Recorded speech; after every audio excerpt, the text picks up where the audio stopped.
Welcome to another exciting edition of the 4Ps, and today is an exciting day for me personally because it's the first day of school, and I just put my daughter on the bus for her first day of first grade. Yesterday was actually the real first day for my son, and having them out of the house is part terrifying, part gratifying, but with this peace and quiet, let's get going with episode 122 of the 4Ps. The 4Ps.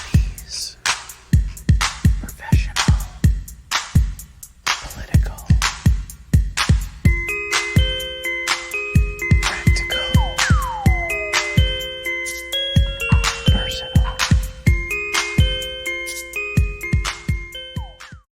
For the first week or two, it's going to be alternating days on, in person, and then remote learning before the full 5-day in-person education begins for our kids. The schools still need some time to prepare. Despite 4, 5, 6 months of quarantine, they're still not fully ready. But even getting to this point was, let's talk about learning and unlearning in this episode of the 4Ps. Something personal. I'm not even sure how to describe the entire mess around the plan for the reopening of our local schools, my school district in particular. Or maybe I just did. I called it a mess. After the quarantine began last spring, teachers in schools admittedly struggled to adapt to new ways of learning. Collectively, parents and students, we gave them a pass. Now, fortunately, I live in one of the few areas where COVID transmission has been massively reduced to the point where all parties agree that in-person school is possible. Not everyone feels safe, and those that are immunocompromised deserve and need a remote option. But with 6 months to prepare, our school district was, and still is, not prepared. Committees, the Board of Education, and district administrators, they met throughout the summer, but could not align on the ideal models. They announced and then retracted and then changed and then adapted the plans at least 5 times since just early August. I was so frustrated and underwhelmed that I outlined what I thought we needed. I started a petition that got thousands of signatures and then even helped organize a protest, a rally outside the school administration building 2 weeks ago. I've been more active as a leader in the local parent body than I ever thought I would be, but it was necessary. To say it's been a shit show, an embarrassment, a failure of leadership with our kids' future at stake, all of that would probably be understating it. And just last week, they were still buying thousands of laptops on the black market. I'm not even joking, so that each of our kids could have a machine, just in case we go virtual again. But with just days to spare, most of the essential safety equipment has arrived. Teachers still aren't happy. Parents are still not fully clear on the details, but having the kids in school safely and getting an in-person education is the priority. I don't know how this year will go. We all have to be patient and tolerant and flexible, but there really was no excuse for how bad it's been. And what I'm most proud of is how active, how vocal, how organized we as parents got.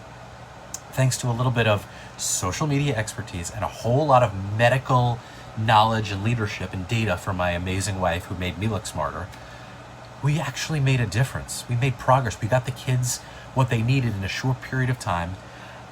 We feel more optimistic certainly than we did a few weeks ago. And now that I've attended several school board meetings, I feel like this is just the beginning of my vocal activism to ensure that our town does things the right way.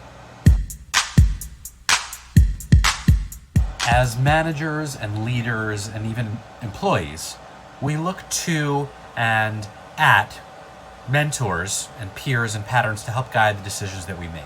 How's it been done in the past? Was it effective? Did it work?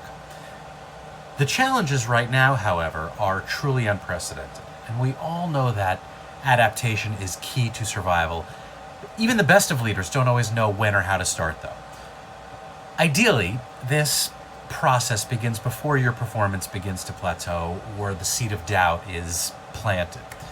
But no matter when or how you start, effective leadership, adaptation means breaking old habits and letting go of knowledge that no longer serves you, even if it's brought you success in the past. It means recognizing what's outdated and seeking out fresh ideas and strategies. This can feel like one of the hardest challenges for more senior leaders. The idea and ultimately the need to accept that strategies you used to use to be successful yesterday may not serve you today. That's like a tough pill to swallow. But when you do, you become open to new information and possibilities and even methodologies. Your mindset becomes expansive, helping you work towards your goals instead of being inhibited by behavior you haven't questioned or aren't even aware of. Of course, we must first identify the internal obstacles that hold us back. That could be a fear of making mistakes, something that hampers our curiosity, especially if we're under pressure to achieve ambitious results. As human beings, I know this, we default believe that the information we already know is true and accurate. It's the confirmation bias. So step one, letting go of past successes. Choose courage over comfort and challenging ourselves to overcome fear of the unknown. Resist the pressure of making a quick and easy decision just because it may feel right and experiment. Number two, then we can begin to relearn by creating small, specific goals. Now, every positive outcome, even a tiny one, can inspire us to keep working towards our goal. And then the breakthrough happens after you've gained new information by taking these small steps towards your goal. Breakthrough informs the actions that we should then take next so you can move closer to achieving that goal. So as a leader, when you empower your team to arrive at solutions themselves, you're creating an environment where ideas can flourish. Your team will start to feel free to explore instead of blindly following orders. So create a work environment that values continuous innovation and empower your team to experiment. This will lead to the innovation you need and will help guarantee your collective ongoing success. This practical P tip could easily have been dictated by my wife, who seems to be the queen of early trend COVID e-commerce purchases about 6 to 8 weeks ahead of everybody else. Remember, we're the people who bought a backyard pool on Amazon in May, maybe even April, for like $100, that within weeks was selling for over $1,000. We bought desks for our kids' fall of virtual learning back in July, and we bought outdoor patio space heaters for fall backyard social distancing get-togethers like in early August. Now they're mostly sold out. So what's in our cart now for ahead of the curve ordering that you're gonna wish you thought of buying in like a month or so? Besides the obvious, winter clothes and things like that, the big one now, sitting there waiting to be ordered, is a mesh network router and boosters to amp up our Wi-Fi for the virtual learning and many more additional devices than even before. As good as things are here in New York and Long Island, with COVID, the trends are back on the rise, and I'd be shocked if our kids are, just even in New York, are still in school by like Thanksgiving. Speaking of, another pre-trend purchase to consider is a 360-degree video camera for your distanced family meals, holiday meals that everyone can put in the middle of the tables to enjoy Thanksgiving, Christmas, together, apart. The traditional Zoom option, that's so last Easter and Passover. And something political. Yet another truly unfathomable weekend and week of news and notes when it comes to the President of these United States.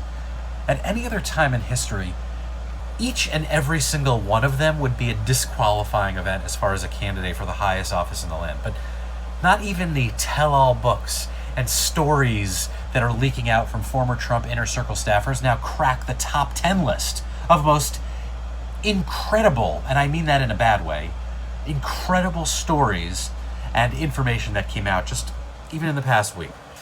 The most discussed and criticized piece of news stemmed from an Atlantic article reporting that Trump said something terrible about fallen soldiers and his thoughts about the military. And it was then confirmed by multiple sources, including Fox News journalists. But what actually bothered me the most, despite being underreported in my opinion, was when the Trump administration this weekend instructed federal agencies to end racial sensitivity trainings that address topics like white privilege and critical race theory, calling them divisive anti-American propaganda.